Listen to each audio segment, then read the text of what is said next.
le monde, j'espère que vous allez bien. Je vous retrouve aujourd'hui dans un décor un petit peu différent comme vous pourrez le voir. Si vous vous demandez pourquoi, voilà la raison. Voilà pourquoi. La place est prise et j'ai pas eu le cœur de les faire partir. Donc c'est ça, j'ai pas eu le cœur de les chasser, elles étaient trop mignonnes, donc je suis venue filmer ailleurs. Voilà. Les livres qu'il y a derrière moi ne sont pas là au hasard, ils donnent un petit indice sur le thème de la vidéo. Bon, vous vous en doutez vu que vous aurez vu le titre, mais je vais vous faire des recommandations de lecture LGBTQIA+, pour le mois de la fierté, le mois de juin. Donc en fait, tous les livres qu'il y a derrière moi sont des livres avec des personnages LGBTQIA+, donc appartenant à la communauté queer, à différents niveaux, différentes représentations.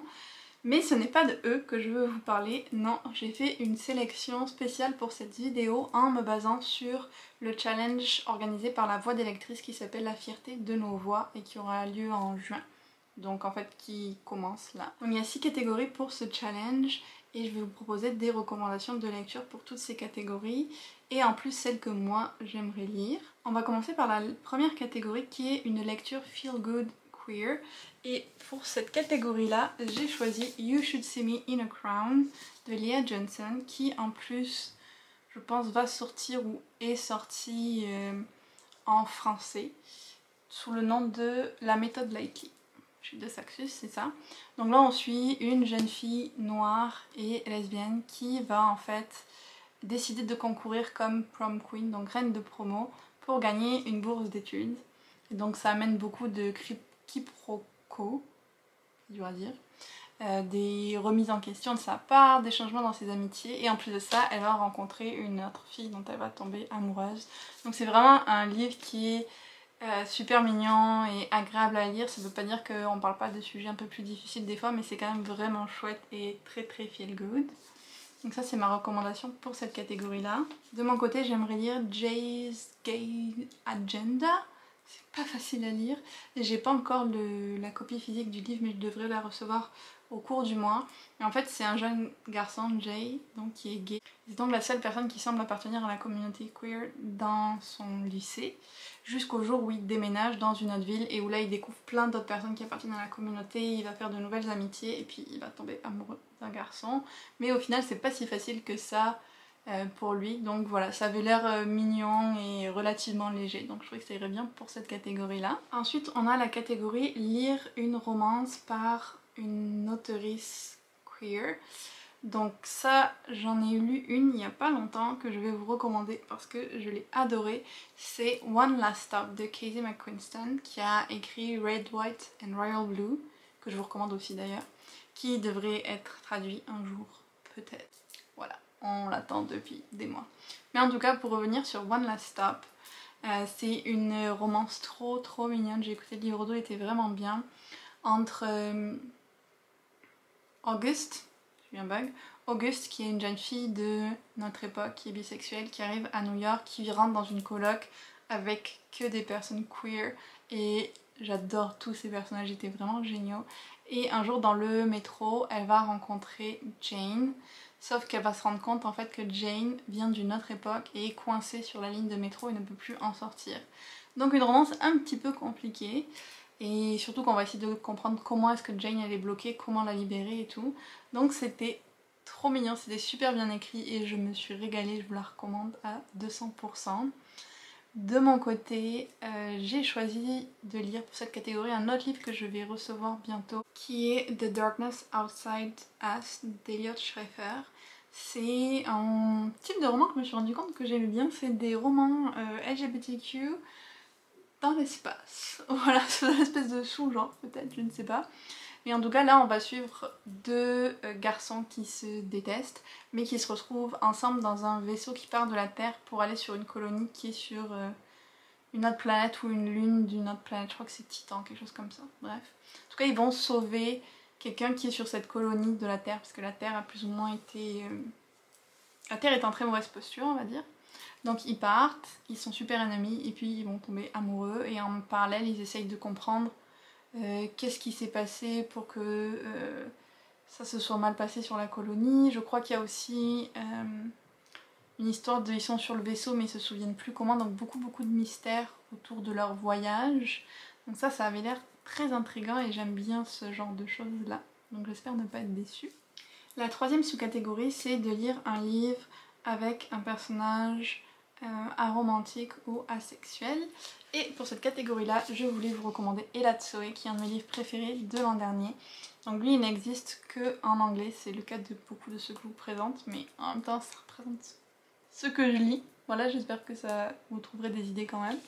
Donc Ella Tsoe, c'est un roman on voice par une autrice autochtone qui parle d'une jeune fille qui est asexuelle justement, qui voit les fantômes d'animaux et en fait elle va voir un jour le fantôme de son cousin qui a été assassiné et donc avec sa famille ils vont partir là où il a été assassiné pour essayer de comprendre qu'est-ce qui s'est passé. Donc il y a plein de mystères, il y a aussi d'autres formes de magie, ça se passe dans notre monde mais avec des créatures et tout magiques, de mythes, donc c'était vraiment super intéressant, c'est bien écrit et franchement j'ai adoré. Pour cette catégorie là, moi je suis pas encore sûre de ce que je voudrais lire. Il y a Loveless d'Alice Oseman, il y a Beneath the Citadel de je sais plus qui. Donc il faut que j'y réfléchisse encore un petit peu, mais c'est deux de mes options. La quatrième sous-catégorie, c'est avec un personnage transgenre ou non-binaire. Et là j'ai plein de recommandations parce que j'en ai vraiment beaucoup lu l'an dernier en même temps, c'était quelque chose que je recherchais. Donc j'en ai deux dont je vous ai énormément parlé. Les deux vont être traduits, je crois. Donc peut-être pas pour le mois de juin, mais plus tard. Et je vais pas trop m'attarder dessus parce que c'est ça, j'en ai parlé dans environ 3000 vidéos déjà. Donc il y a Cemetery Boys d'Aiden Thomas qui va être traduit par ActuSF normalement. Et celui-là est juste génialissime. Genre franchement, lisez-le sans hésiter. Il est trop bien. Et l'autre c'est Felix Ever After. Je crois avoir lu quelque part qu'il a été traduit, mais peut-être que je l'ai inventé. Lui aussi super bien. Donc lui avec un personnage masculin trans. Et lui avec un personnage masculin trans, mais qui s'interroge sur son genre beaucoup au cours du livre. Et qui à la fin préfère s'identifier comme demi-boy. Je sais pas ce que c'est la traduction en français de ça. Donc celui-là j'ai beaucoup aimé toute la réflexion qu'il y a autour du genre, de comment c'est perçu et tout, j'ai adoré. Celui-là j'ai adoré l'univers avec tout ce qui est tradition, je pense que c'est mexicaine, autour de la fête des morts, tout ça, enfin j'aimais vraiment beaucoup. Deux ambiances totalement différentes par contre. J'ai aussi une de mes lectures plus récentes dont je vous ai parlé dans une de mes vidéos top 5 je crois, qui est Can't Take That Away. Donc là c'est avec un personnage gender fluid, donc qui selon les jours va se sentir plus fille ou plus garçon ou plutôt non binaire. Donc c'était super intéressant de lire cette représentation là, je l'avais jamais lue encore. Donc vraiment très bien. Donc on suit cette personne qui apprend à vivre avec qui il est, ce qui n'est pas toujours facile dans notre société et tout. Et qui pour gagner confiance un petit peu et puis se challenger et puis un peu forcé par des amis, va se retrouver à jouer dans la comédie musicale de Wicked, qui est une de mes comédies musicales préférées. Donc un bon point bonus pour ce livre là, mais au-delà de ça j'ai vraiment beaucoup aimé lire cette représentation là que je connaissais très peu. Donc un autre que je vous recommande vraiment beaucoup. Encore un dont je vous ai beaucoup parlé. The Tea Dragon Society, la Société des Dragons Thé en français. Donc ça c'est parfait si vous cherchez une petite lecture rapide vu que c'est une BD qui est magnifique. Et donc là on a en fait l'auteuriste qui est non-binaire, Kay O'Neill. Mais on a aussi des personnages non-binaires qui apparaissent, mais je pense que c'est que dans le deuxième tome. Mais il y a d'autres représentations queer à travers la série. Franchement, au niveau de diversité, ils sont géniaux, ces romans-là. Enfin, ces BD-là. Et je les aime de tout mon cœur. Ils sont vraiment trop bien. Et puis, j'ai aussi un autre... ça, c'est un roman graphique plus, The Prince and the Dressmaker. Donc, qui est une histoire super chou aussi d'une couturière. Il a été traduit d'ailleurs en français sous le nom Le Prince et la Couturière. Donc une couturière qui va aider un prince dans ses tenues quand il devient en fait, en gros il met des tenues de femme. Donc lui c'est plus gender non-conforming. et il vit cette autre vie en tant que femme cachée parce que c'est un prince, il n'est pas censé faire ça, donc on suit un peu leur histoire à tous les deux. C'était vraiment mignon aussi. Un autre dont on entend beaucoup parler en ce moment, c'est All Boys Aren't Blue de George M. Johnson. Le bleu ne va pas à tous les garçons, je pense qu'il a été traduit en français et il vient de sortir. Et celui-là aussi est tellement bien. Donc oui, c'est un mémoire manifeste écrit par l'auteur. Et ça raconte vraiment sa vie, son questionnement sur le genre. D'ailleurs, je pense que ça continue après le livre parce que si je me souviens bien, au début il utilisait des pronoms masculins, maintenant il utilise des pronoms neutres. C'est vraiment une très très belle lecture qui m'a beaucoup touchée aussi. Et moi, pour cette catégorie-là, qui m'inspire beaucoup comme vous le voyez, je vais lire Pumpkin, le dernier Julie Murphy. Aucune idée de si Dumpling a été traduit en français ou pas, c'est son premier, mais il a été adapté en film Netflix. Et donc dans Pumpkin, on suit un jeune ado qui est drague, je crois, donc qui aime aussi se transformer, donc gender non-conforming, et qui est nominé, je crois, au début pour se moquer de lui comme reine de promo, mais au final il va comme embrasser ça et en jouer et tout, donc ça avait l'air d'être assez positif aussi d'ailleurs, donc j'ai très très hâte de le lire. La cinquième sous-catégorie, c'était de lire un livre avec un personnage bisexuel ou pansexuel. Donc il y en a plusieurs dans certains des livres dont je vous ai déjà parlé en fait, où il y a des personnages bisexuels. Par exemple, One Last Stop, Auguste elle est bisexuelle. Je sais plus, mais je sais qu'il y en a d'autres. Mais je voulais quand même recommander deux spécifiquement pour cette catégorie-là. Le premier c'est Heartstopper, dont je doute pas que vous ayez déjà entendu parler de partout, mais c'est pas pour rien, ils sont géniaux. Et donc oui, Nick et Charlie sortent ensemble, mais je confonds toujours leur nom. C'est une catastrophe. Oh, j'avais oublié, je l'avais fait signer. C'est trop mignon.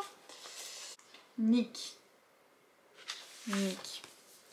est bisexuel. Voilà, et il y a une petite discussion là-dessus et tout, donc c'est quand même un aspect, je trouve, assez important de la série pour le mentionner.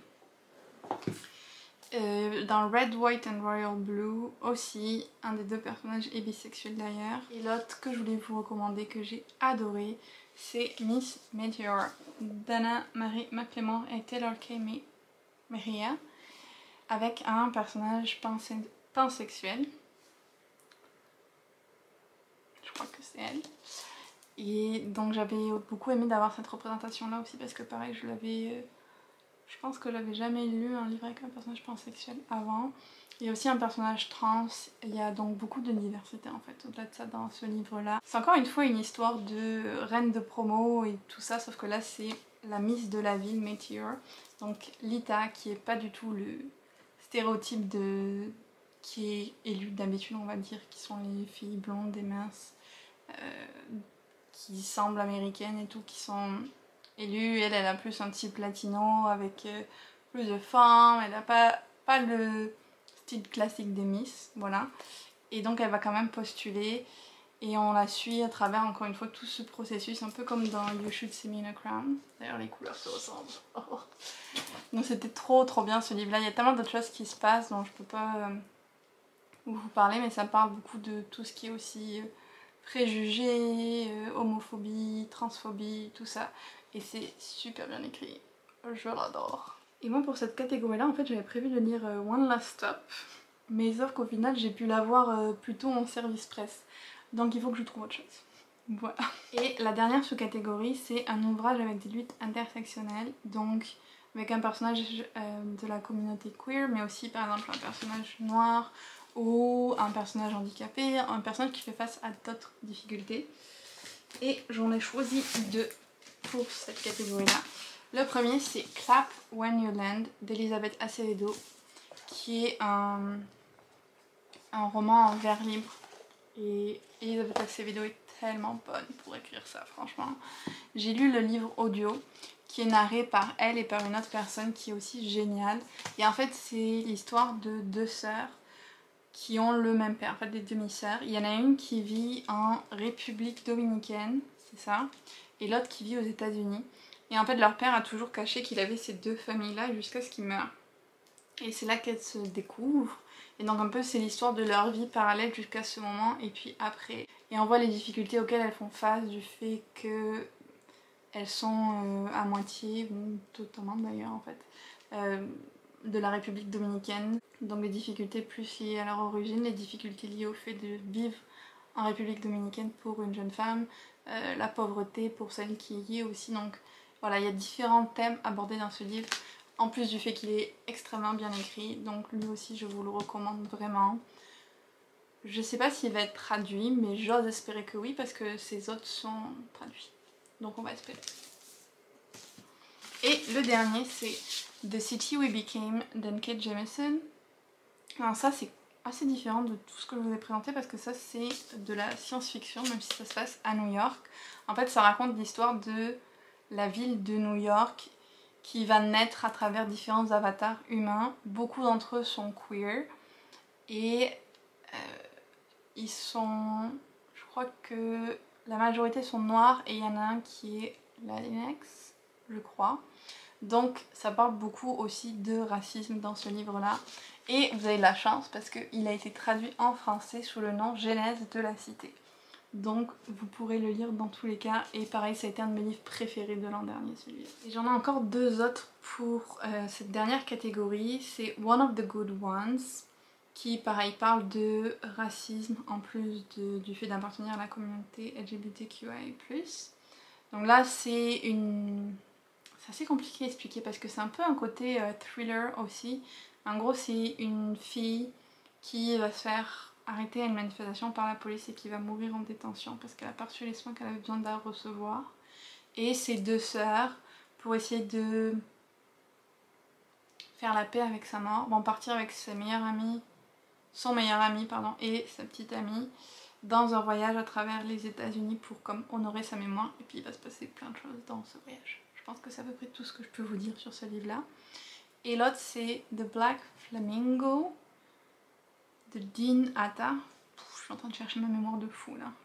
Ça aussi c'est pas de la fiction, c'est un peu une espèce d'autobiographie pareil où l'auteur va venir raconter un petit peu sa vie et remettre en question les genres, comment est-ce qu'on détermine les genres, comment est-ce qu'on traite des gens différents, tout ça. Donc très intéressant, ressemble un peu à All Boys Are in Blue et il se lit vraiment facilement aussi je pense, même si vous ne lisez pas beaucoup en anglais. Et moi pour cette catégorie là j'espère lire Blackout qui est une anthologie avec 6 je crois histoires de différentes autrices noires comme Nick Stone, Nicola Yoon, Angie Thomas, Donielle Clayton et j'oublie les deux autres. Donc c'est des histoires courtes, c'est des romances qui vont se passer en fait une nuit de blackout, donc où il n'y a plus d'électricité dans la ville de New York en été.